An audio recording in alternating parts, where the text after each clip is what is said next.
man, you know, it's kind of hard to reach a certain pitch when you're trying to sing a song. You know, sometimes you may need a harmonica. My Hero Harmonica!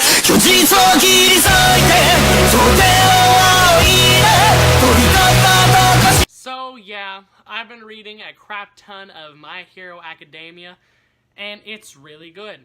My Hero Academia is possibly one of the best series out right now. And this is a video for you people who haven't gotten into My Hero Academia yet. This is just to tell you what it's about, what I think about it, and why you should read it, you know? So the plot of this story is that certain kids go to a school for superheroes, for the kids who have superpowers, and, you know, they fight bad guys, and, you know, they try to save the world. Like Sky High. That one Disney movie, you know what I'm talking about? You know the one.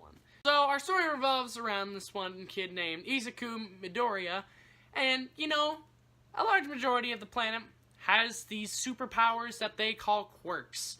Well, poor little Izuku doesn't have one, and so he looks up this one superhero, and he's all like, I want to be that one day, but he can't because he doesn't have any superpowers.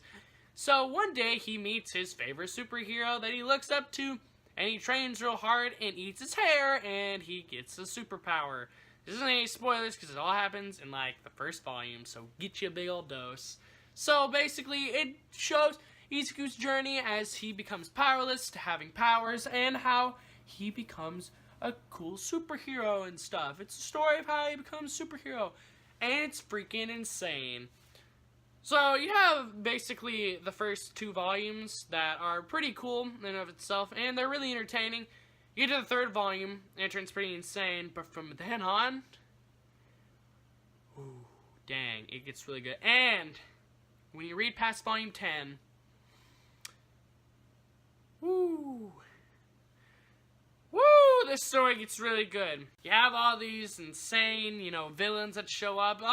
I mean, a lot of people have superpowers, so, I mean, they can either be a hero or a villain, and so you get to see a lot of different people coming up, so you don't know if they're a villain or they're a hero or not, and all these powers are pretty creative, and you typically enjoy all the powers that show up on the screen. You know, at the beginning, you kind of think that it's going to become kind of a formulaic type of series, but no, it does not. So the formula at the beginning turned into, you know, the trainees have some kind of training mission, they run into a villain, and then the pro heroes come and save them. Most essentially All Might, and, you know, they end up getting saved.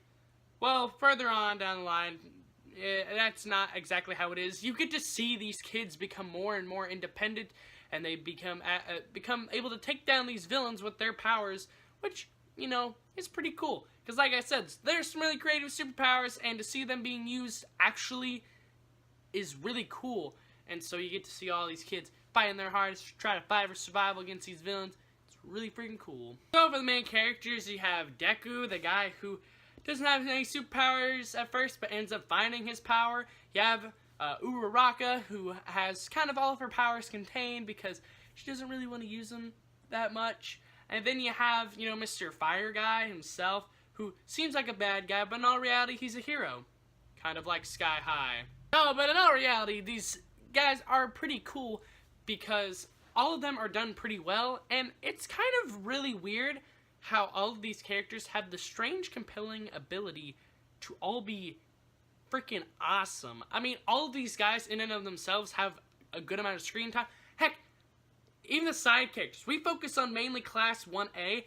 Some of the people in Class 1B get their own screen time, and that's pretty good, because it doesn't just focus on, oh, Mr. Deku, I like to see what your powers are, and so I'm going to ask you to use them. No, you get to see other characters be able to use their powers and actually fight other villains other than the main villain, because you actually get to see other people. I don't understand how some shonens can't understand that.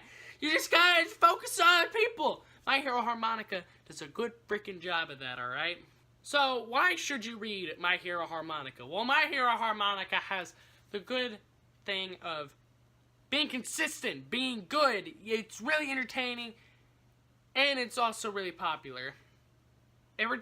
Referring to popularity right now, it's about 2nd or 3rd in popularity in Japan, which is where you know, My Hero Harmonica is serialized. So I feel like that it has I have some form of justification in saying that it's a good series. If it was bad, it wouldn't be as popular. But I don't know.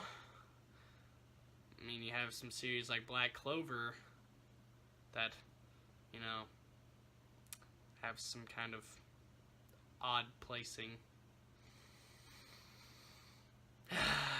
We'll get to you eventually, Black Clover.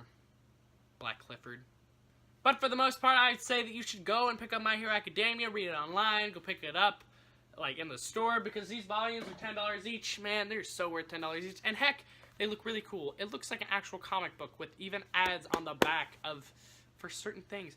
And this is such a good series. And right now, I'd say that it has quality to become the next Naruto or One Piece.